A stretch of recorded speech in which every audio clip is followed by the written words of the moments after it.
Holy crap!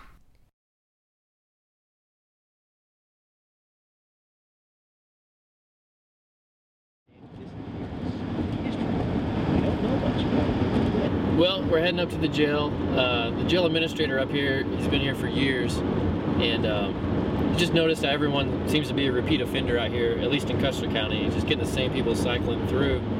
Hooking up with this church that kind of shows internet church basically, and the guys optionally can go watch it. And he just started noticing as he'd been doing this, people were kind of getting a hold of this, their lives were kind of getting changed, and they were kind of getting out of the repeat offender process. So he was wanting a few people to tell their story, maybe kind of get it out to the community, so the community would be in support of pushing this thing to, you know, stop the cycle basically of repeat offending crimes. I'm a local bail bondsman and bounty hunter, so most of the people in this jail, I've bonded them out at one time. And of course I see the same thing with the repeat offenders and all that stuff. Usually this door fixing to go in is where I take them back after I catch them. So, anyway.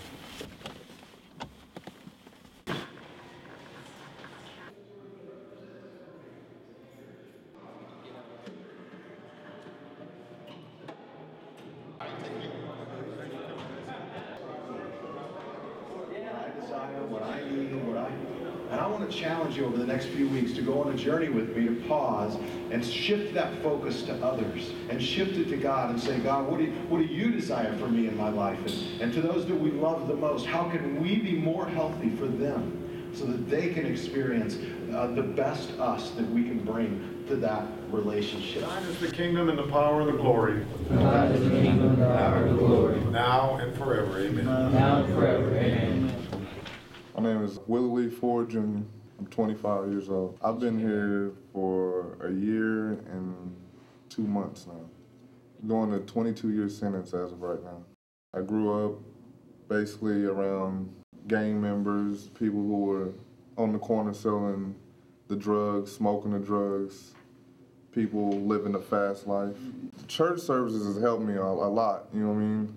Like out there in the world, my grandmother had me going to church when I was younger, trying to lead me to the right path, but I sidetracked and started sneaking out, hanging on the corner with the cool guys, as you would call it. I believe in God, I believe in the devil, you know what I mean? I believe in all that, but I strayed away from it. I never actually sit down and took time out to read the Bible and actually figure out what it means, you know what I mean?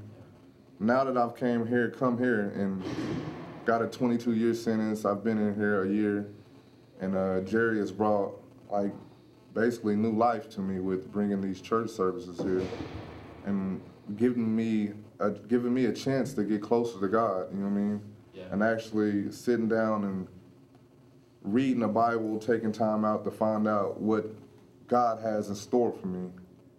He has a purpose for me, you know what I mean? I have made a lot of mistakes in my life, but never really just regretted them, you know what I mean? And maybe I've said that I was never gonna follow my father's footsteps, but as I look back, I'm just like him, you know what I mean? I have 3 children, 2 little boys and a little girl.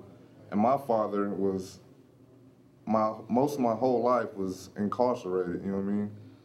And I done been to prison twice now, and I'm going back for my 3rd time on a 22-year sentence. I don't want my children to have the same life I did with my mother and father, you know what I mean? I want for my children to have a better father figure in their life, you know what I mean? The words I have to you is stay focused. Just because you see people having the final things that live the fast life doesn't mean that that's gonna last forever, because it's not. It's gonna end you up in the penitentiary doing a 22-year sentence, or like I said, life, or you might even end up dead someday, you know? I just pray and hope that you take a step towards God and realize that He has a purpose for you in life besides living a fast life. Whenever you're ready.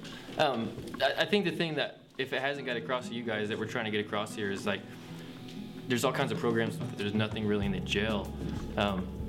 and it seems to be affecting people here. And you as a local person, I don't care if you believe in God or if you think these people up here that are in jail are just worthless scum. The thing is, they're coming back to your community. So if you can affect them and change their life to where when they get back out and they get back into our community,